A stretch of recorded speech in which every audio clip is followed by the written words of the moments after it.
नमस्कार, नवतेज टीवी की खास पेशकश में आप सभी का स्वागत है और मैं आपके साथ हूं चंदा यादव।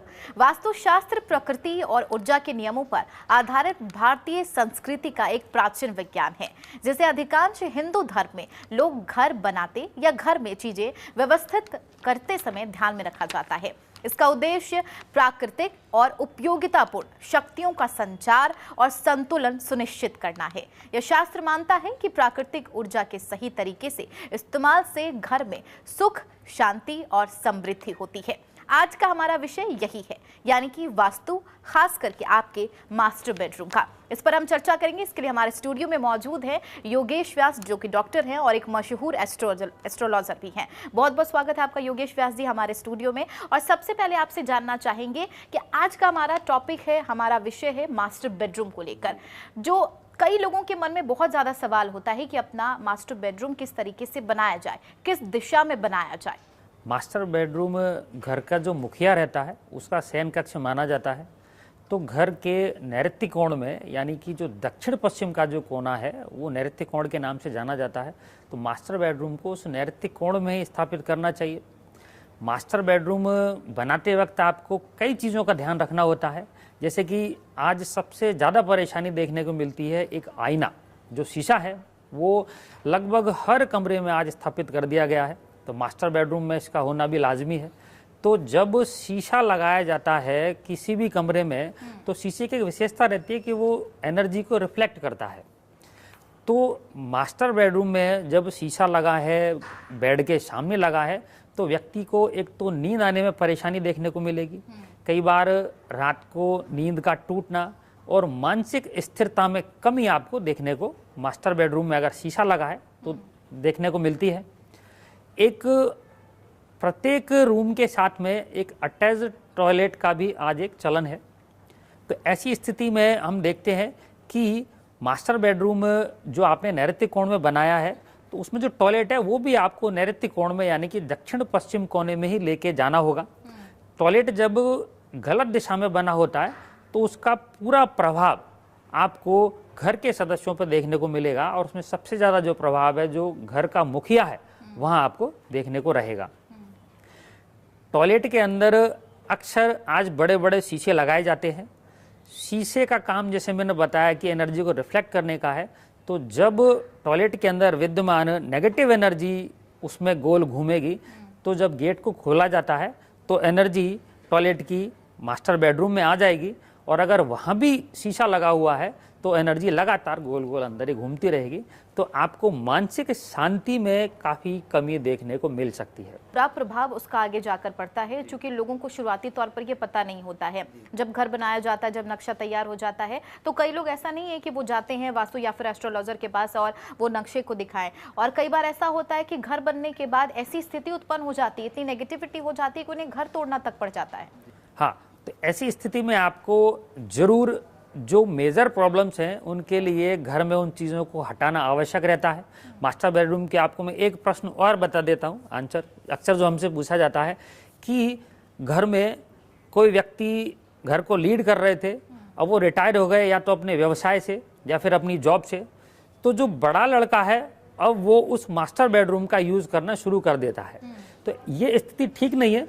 मास्टर बेडरूम आप घर के ऊपर फिर से एक और बनवाएं, उसको भी नैऋत्य कोण में दक्षिण पश्चिम के हिस्से में बनवाएं, और घर का जो बड़ा बेटा है जो घर को लीड कर रहा है, तो उस मास्टर बेडरूम को, घर के बड़े बेटे को ऊपर वाले जो कक्ष है, ऊपर वाले तल पर जो कक्ष है, उसमें जाके स्थापित करना चाहिए। कि जो घर का मुखिया है वो अगर उस वॉशरूम को या फिर बेडरूम को यूज कर रहा है तो कोई दूसरा उसे इस्तेमाल ना करे। देखिए, मास्टर बेडरूम घर के जितने लोग घर को होल्ड कर रहे हैं उनके हिसाब से वो बनाने होते हैं। कई बार घर में दो बेटे हैं जो पूरे घर को चला रहे हैं, तो आपको नीचे जो मुखिया है मेन उसका रहेगा, उसके ऊपर बड़े बेटे का रहेगा, और उसके ऊपर छोटे बेटे का रहेगा। ठीक है। अगर मास्टर बेडरूम की बात कर ले तो कोण का आपने जिक्र किया, कोण कई प्रकार के होते हैं। अगर आग्नेय कोण की बात कर ले तो किस तरीके से उसका नकारात्मक प्रभाव पड़ता है, क्या कुछ उसका खामियाजा, अगर उस कोण का ध्यान ना दे लोग तो उसको क्या कुछ खामियाजा भुगतना पड़ सकता है? जी, आग्नेय कोण में बता दूं आपको, जो दक्षिण पूरब का जो कोना है वो आग्नेय कोण के नाम से जाना जाता है। आग्नेय कोण में अग्नि तत्व का वास रहता है। ज्योतिष के हिसाब से शुक्र ग्रह इसका स्वामी रहता है। आग्नेय कोण में जब वो बेडरूम बनाया जाता है तो वहाँ पे अग्नि की अधिकता होने के कारण व्यक्ति के अंदर ब्लड प्रेशर की समस्या देखने को मिलती है, डायबिटीज़ की समस्या देखने को मिल सकती है।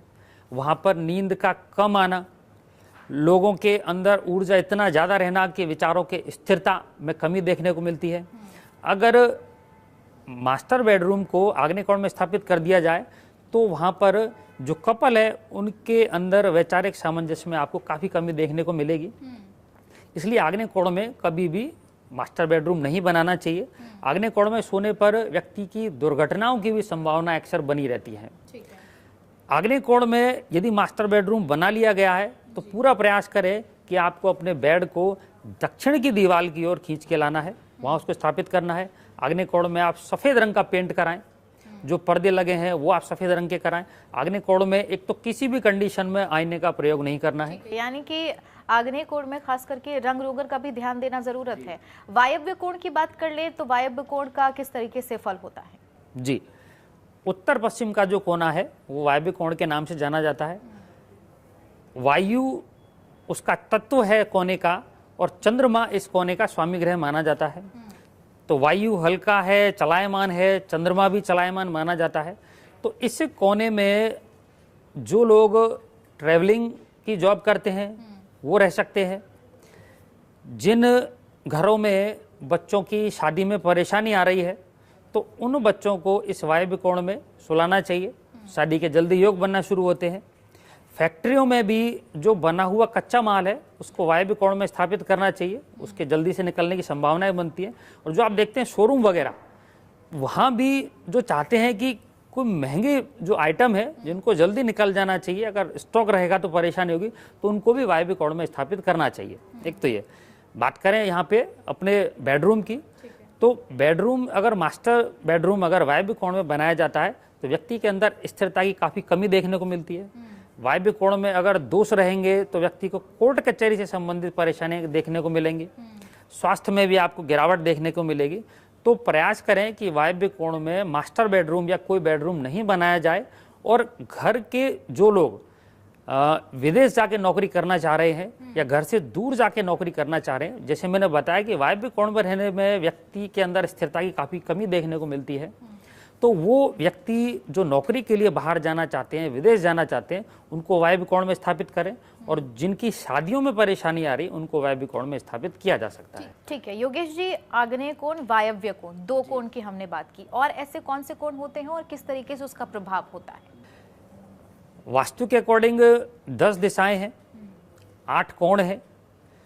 मेन हमने बात की है अभी तक मास्टर बेडरूम की नैऋत्य कोण में जाकर के, आग्नेय कोण की बात हो चुकी है, वायव्य कोण की बात हो चुकी है। अब बचता है ईशान कोण। जो उत्तर पूर्व का जो कोना है वो ईशान कोण के नाम से जाना जाता है। ईशान कोण को देव पूजन का कोना माना जाता है। यहाँ पर वास्तु पुरुष का जो वास्तु देवता है उनका सिर विद्यमान रहता है। तो ईशान कोण में एक तो कभी भी वास्तु दोष नहीं होना चाहिए। ईशान कोण को आप हल्का बना के रखें, साफ सुथरा बना के रखें, क्योंकि अगर यहाँ वास्तु दोष रहते हैं तो घर में आपको बहुत सारी परेशानियां देखने को मिलेंगी।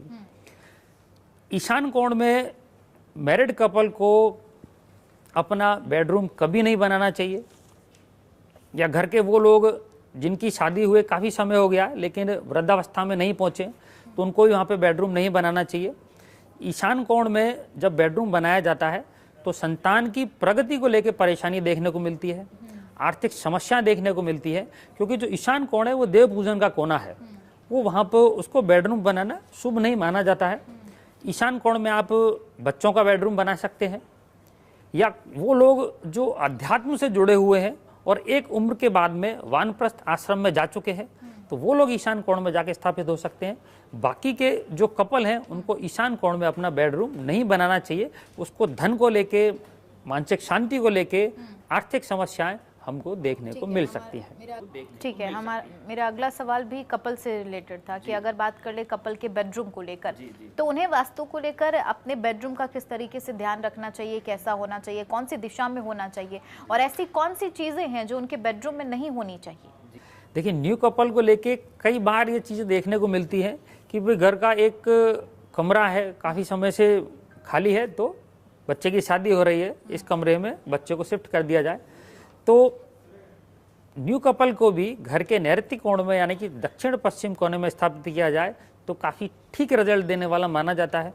न्यू कपल को आप वायव्य कोण में स्थापित नहीं करें, क्योंकि नई शादी हुई होती है और वायव्य कोण का जैसे तत्व बताया कि स्थिर नहीं होता है, तो वहाँ न्यू कपल के सामंजस्य में परेशानी देखने को मिलती है।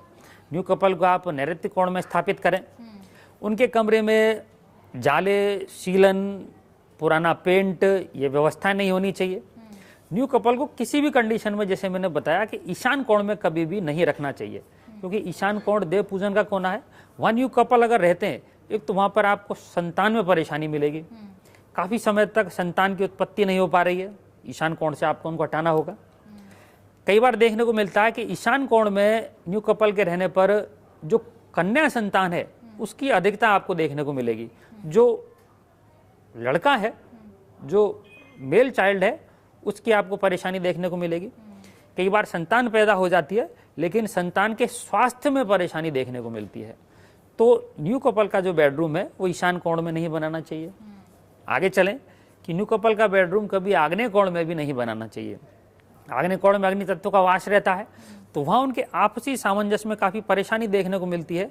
और ऐसे कई उदाहरण हमने व्यक्तिगत देखे हैं कि आग्नेय कोण में बेडरूम है, आग्नेय कोण में दोष भी है, आईना भी है, वहाँ पे टॉयलेट भी है, तो ऐसे कपल के कोर्ट केस कचहरी तक भी पहुँचने की संभावनाएं हमने व्यक्तिगत देखी हैं, तो इनको आग्नेय कोण में भी स्थापित नहीं करना चाहिए। ठीक है, यानी कि कपल को खास तौर पर इन तमाम बातों की, छोटी छोटी बातों का ध्यान रखना बहुत जरूरी है। ऐसे में अगर बात कर ले, हमने मास्टर बेडरूम की बात करी, जाहिर सी बात है इसमें सोने को लेकर बहुत लोगों के मन में सवाल होता है कि कौन सी दिशा में अपने बेड को रखा जाए, कौन सी दिशा में सोना सही है या फिर गलत है, और अगर कौन सी दिशा में सोते हैं जिससे गलत प्रभाव पड़ सकता है। सोने को लेकर हमारे पास भी बहुत सारे प्रश्न आते हैं। तो सोने के लिए जो बेस्ट जो दिशा है वो दक्षिण दिशा मानी जाती है। दक्षिण दिशा में सोने से धन की प्राप्ति होती है। तो घर के जितने भी बुजुर्ग लोग हैं या वो लोग जो व्यवसाय से जुड़े हुए हैं, उनको दक्षिण दिशा में सिर करके सोना चाहिए। जो लोग अध्यात्म से जुड़े हुए हैं या जो अध्ययन और अध्यापन से जुड़े हुए हैं, उनको पूर्व दिशा में सिर करके सोना चाहिए। पश्चिम दिशा का जो स्वामी है वो शनि ग्रह है, तो पश्चिम दिशा में सिर करके सोने पर व्यक्ति के अंदर स्थिरता की कमी देखने को मिलती है, मानसिक परेशानियां बहुत सारी देखने को मिलती हैं। और उत्तर दिशा में सोने पर व्यक्ति को नींद नहीं आती है, बार बार नींद खुलती है। और साइंस भी ये बोलता है कि उत्तर दिशा में सिर करके सोने पर आपको एक लंबे समय के बाद जो मस्तिष्क है उससे संबंधित आपको बीमारियां, बहुत सारी बीमारियां आपको देखने को मिल सकती है। तो सोने के लिए जो बेस्ट है वो दक्षिण दिशा है, और सेकंड नंबर पे आप पूर्व दिशा का प्रयोग कर सकते हैं। ठीक है, ऐसे में सोने की दिशा, और अगर बेड की डायरेक्शन की बात कर ले तो उनकी दिशा भी क्या अलग तरीके से होनी चाहिए, पूर्व, दक्षिण, पश्चिम की बात कर ले तो? बेड की डायरेक्शन को लेके मैं आपको कई सारी चीज़ें बता देता हूँ कि घर बनाते वक्त पूरा प्रयास करें कि आपका जो सिर है, जो बेड है, उसको दक्षिण की दीवार पर आपको लगाना है। आजकल ये चलन चला हुआ है कि बेड को फिक्स कर दिया जाता है। फिक्स अपने को बेड को नहीं बनवाना होता है, आपको बेड अलग ही रखना है। एक बेड के अंदर जो सिर है वहाँ पे एक बॉक्स की व्यवस्था आपको कंपलसरी रखनी होती है। आजकल वो बेड को फिक्स कर दिया जाता है और बॉक्स वहाँ से हटा दिया गया है। एक तो ये रखें। दूसरा, आपको पूरा प्रयास करना है कि जो कमरे का दरवाजा है वो सीधे बेड के सामने कभी भी नहीं खुलना चाहिए। बेड के सामने दरवाजा नहीं खुलना चाहिए, बेड की साइड में से भी दरवाजा कभी नहीं खुलना चाहिए। दूसरा, टॉयलेट का दरवाजा भी बेड के बिल्कुल सामने नहीं खुलना चाहिए। कई बार ऐसा होता है कि लोगों के बेड के पीछे से टॉयलेट का दरवाजा खुल रहा होता है, तो ऐसी स्थिति में व्यक्ति के अंदर आपको कई सारी बीमारियां देखने को मिलेंगी। और दरवाजा अगर सिर के पीछे से खुल रहा है टॉयलेट का, तो आपको गंभीर बीमारियों के परिणाम भी भुगतने पड़ सकते हैं। टॉयलेट को लेकर, वॉशरूम को लेकर अगर बात कर ले तो ऐसा होता है कि अभी आप देखें तो ज़्यादातर घरों में रूम के अंदर ही वॉशरूम, बाथरूम कहीं ना कहीं देखा जाता है, ताकि लोगों को ज़्यादा दूर ना जाना पड़े, सब सुविधा देखते हैं। और ऐसे में आपने बताया कि अगर रूम में वॉशरूम होता है, टॉयलेट होता है, तो उसका प्रभाव गलत पड़ता है। ऐसे में अगर वॉशरूम की डायरेक्शन की बात कर ले तो कहाँ होनी चाहिए अगर रूम में ना हो, और अगर रूम में होता है तो उसके क्या क्या गलत प्रभाव पड़ते हैं? देखिए, टॉयलेट की वैसे एक सही जो दिशा है वो वायव्य कोण मानी जाती है। जो उत्तर पश्चिम का जो कोना है, आप प्रयास करेंगे टॉयलेट वहीं बनाया जाए। नैऋत्य जो कोण है, मास्टर बेडरूम आपने नैऋत्य कोण में बनाया है, लेकिन अगर वहाँ पे टॉयलेट बना दिया जाता है तो नैऋत्य कोण का जो स्वामी है वो राहु ग्रह को माना जाता है, तो वहाँ पर राहु ग्रह एक्टिव होगा। और किसी व्यक्ति की कुंडली में राहु ग्रह पहले से ही खराब है और उसका जो टॉयलेट नैऋत्य कोण में बना हुआ है, तो आपको राहु से संबंधित बहुत सारी परेशानियां देखने को मिलेंगी, जिससे कि घर में अकस्मात दुर्घटनाएं, कोई कोर्ट कचहरी का केस लगना, व्यक्ति के बदनामी होना, पैसे का रुकना, यह आपको देखने को मिल सकता है। टॉयलेट में, मास्टर बेडरूम में आप प्रयास करें कि हर कमरे में टॉयलेट नहीं होना चाहिए। अगर बनता है तो वायव्य कोण में बनाने का प्रयास करें। और आपको ये देखना है कि टॉयलेट के अंदर आपको किसी भी मिरर का प्रयोग नहीं करना है। मास्टर बेडरूम में भी आपका मिरर का प्रयोग नहीं करना है। अब टॉयलेट में मिरर की आवश्यकता रहती है तो आप ये देखें कि वहाँ पर किसी अलमारी के अंदर मिरर को लगाएं। जब आपका उपयोग हो, अलमारी को खोलिए, मिरर को काम में लें, फिर अलमारी को आप लगा दें। ठीक है योगेश जी, मेरा अगला सवाल भी इसी से जुड़ा था कि अगर रूम में शीशे रखना गलत है, यानी कि मिरर आप नहीं रख सकते, ड्रेसिंग टेबल नहीं रख सकते हैं, तो कहाँ पे रखें? क्योंकि अभी आपने कहा कि अलमीरा में मिरर आप लगा सकते हैं, क्या वो सही रहेगा? क्या उसका किसी तरीके से गलत प्रभाव नहीं पड़ेगा? हाँ, आपका अगर कमरे में मिरर लगाना कंपलसरी है, बेहद आवश्यक है, तो आप कोशिश करें कि उसको पूरब की दीवार पे या उत्तर की दीवार पे स्थापित करें। लगाने के बाद में आपको पूरा प्रयास करना चाहिए कि उसके आप एक मोटा सा एक बड़ा एक कर्टन लगा दें, जिससे वो पूरा मिरर जो ढक जाए। आपको जब मिरर को काम में लेना है, आप कर्टन हटाइए, मिरर को काम में लीजिए, मिरर को वापस ढक दीजिए। दूसरे तरीके से आप अलमीरा के अंदर अगर मिरर लगाते हैं तो उसको लेकर कोई परेशानी आपको देखने को नहीं मिलेगी। जी ठीक है, अब स्टूडेंट को लेकर, छात्र हैं हमारे, जो बच्चे हैं, युवा पीढ़ी हैं, जो भविष्य है हमारे देश की, उनके कमरे को लेकर बात कर ले तो अधिकतर देखिए आप पेरेंट्स भी बहुत ज़्यादा टेंशन में हो जाते हैं कि इनके कमरे को किस तरीके से बनाया जाए। वहाँ अगर बात कर ले तो बच्चे का मास्टर बेडरूम कैसा होना चाहिए, बच्चे का बेडरूम कैसा होना चाहिए, किस जगह पर होना चाहिए, और ऐसी कौन कौन सी महत्वपूर्ण चीज़ें हैं जो उनके रूम में जो है, जो बेडरूम में है, होना चाहिए? देखिए, बच्चों का जो कमरा है, जैसे मैंने बोला कि आध्यात्म का जो कोना है वो ईशान कोण माना जाता है। उत्तर पूरब का जो कोना है उस कोण में जाके बच्चों के कमरे को बनाना चाहिए। वहाँ पर जब आप बच्चों को रखें तो पूरा प्रयास करें कि उनके जो बेड पे जो सिर का जो डायरेक्शन है वो पूरब दिशा की ओर होना चाहिए। बच्चों का जो स्टडी टेबल है वो भी आपको उत्तर और पूरब दिशा में ही लगाना चाहिए। बच्चों के कमरे का जो रंग है, आप एक बार किसी एक ठीक एस्ट्रोलॉजर के पास जाके दिखाएं कि बच्चे की कुंडली में कारक ग्रह कौन से हैं। अगर कारक ग्रह सूर्य बनता है, मंगल बनता है, इस तरीके से गुरु बनता है, शुक्र बनता है, तो आपको पिंक कलर या आप एक येलो कलर, क्रीम कलर आप बच्चों के कमरे में कराएं। बच्चों के कमरे में डार्क कलर आपको नहीं कराने होते हैं, क्योंकि उससे बच्चों का जो मन है वो इधर उधर भटकता है। बच्चों के कमरे में खेलने की कोई वस्तुएं नहीं होनी चाहिए, उससे भी बच्चों का मन भटकता है। बच्चों के कमरे में आजकल जैसे एसी का जो चलन चला है, तो एसी अगर लगाना हो आपको तो उसको आपको आग्नेय कोण में ही स्थापित करना चाहिए। बच्चों के कमरे में आप एक हस्त निर्मित एक गुरु का एक वैदिक यंत्र स्थापित करें। सरस्वती जी की आप एक माता की एक तस्वीर वहाँ पर आप लगा सकते हैं। और एक पूरा प्रयास करें कि बच्चे जब पढ़ाई करते हैं तो उनका जो चेहरा है या तो वो पूरब की तरफ ही रहेगा या वो उत्तर की तरफ रहेगा। बच्चों की जो कुर्सी है उसके पीछे आपको एक सॉलिड दीवार रखनी है। गेट के सामने बच्चे की कुर्सी को कभी नहीं आना है, गेट के सामने बच्चे के टेबल को भी कभी नहीं आना है। पीछे अपने को एक मजबूत दीवार को बनाकर रखना होगा, जिससे कि बच्चे को पढ़ाई में आसानी हो सके। आपको मैं एक बहुत अच्छी चीज़ बताता हूँ कि कुछ लोग विदेश जाके पढ़ना चाहते हैं, तो ऐसे बहुत सारे स्टूडेंट हैं जिनको विदेश जाने की इच्छा है, तो उनको अपने कमरे में एक ग्लोब स्थापित करना चाहिए। और ग्लोब में जिस कंट्री में वो जाके पढ़ना चाहते हैं, तो ग्लोब में उस कंट्री को उनको अपने सामने रखना चाहिए। तो इससे भी उनको सकारात्मक परिणाम देखने को मिलेंगे। ठीक है योगेश जी, आपने बताया कि बच्चों के कमरे में स्टडी टेबल जहां रखा जाए वो खासतौर पर उसका विशेष ध्यान रखना चाहिए। कलर को लेकर आपने बताया कि पेंटिंग करें तो आप लाइट कलर करें, डार्क कलर ना करें। ऐसे में अगर विशेष कलर की बात कर ले, पेंटिंग की बात कर ले, तो बुजुर्गों को लेकर क्या कोई खास तरीके से इसको ध्यान में रखा जा सकता है? अगर उनके रूम की बात कर ले तो उनके रूम के डायरेक्शन कैसा होना चाहिए, कलर कैसा होना चाहिए? देखिए, बुजुर्ग जब वानप्रस्थ आश्रम में प्रवेश कर चुके हैं तो आप उनको ईशान कोण में स्थापित कर सकते हैं। ईशान कोण का जो स्वामी ग्रह है वो गुरु है, तो आप उसमें पीला रंग करा सकते हैं, क्रीम कलर आप वहाँ पे करा सकते हैं। उनके कमरे में आप हल्के रंग के पर्दों का प्रयोग करें, चादर जो है उनके हल्के रंगों का प्रयोग करें। चादर को लेकर मैं आपको सबके लिए ही बता देता हूँ कि जिन लोगों की कुंडली में जैसे प्रबल मांगलिक दोष है, शनि को लेकर के प्रबल समस्या है, तो उनको गहरे रंग के लाल बेडशीट का प्रयोग नहीं करना होता है। शनि को लेकर परेशानी है तो नीले रंग के चादर का उनको प्रयोग नहीं करना होता है। तो ये आपको किसी एस्ट्रोलॉजर के माध्यम से जान लेना चाहिए। और बुजुर्गों के कमरे में जो ईशान कोण है वहीं पे उनको देवता का या मंदिर को वहाँ पे स्थापित करना चाहिए।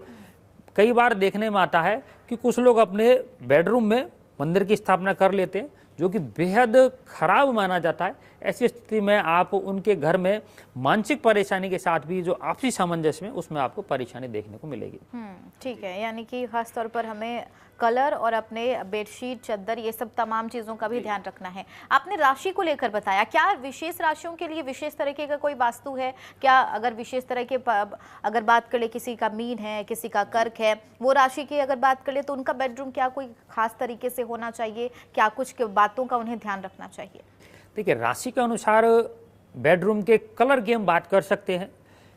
राशि के अनुसार आप देखेंगे जब कुंडली दिखाई जाती है तो उसमें कुछ कारक ग्रह होते हैं। कारक ग्रह यानी कि जो केंद्र और त्रिकोण के स्वामी ग्रह माने जाते हैं, उनकी स्थिति लग्न कुंडली में मजबूत है और नवांश कुंडली में अगर वो जाके मजबूत हो जाते हैं तो उन ग्रहों से संबंधित उन रंगों को कमरे में किया जा सकता है, वो पेंट इस्तेमाल किए जा सकते हैं, जिससे कि वो जो ग्रह हैं वो वहाँ पे जाके व्यक्ति के जीवन में एक्टिव हो जाते हैं। जैसे कि मैं आपको बताऊं कि राजनीति से जुड़ा हुआ जो एक दिशा है वो दक्षिण दिशा मानी जाती है। तो जो व्यक्ति राजनीति से जुड़े हुए हैं या जो समाज सेवा से जुड़े हुए हैं, तो उन लोगों को अपने कमरे की या अपने पूरे घर की दक्षिण दिशा को लाल रंग से कर लेना चाहिए।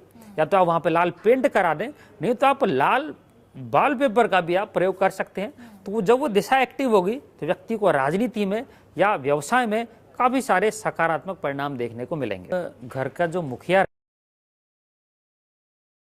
का हमारा विषय यही है।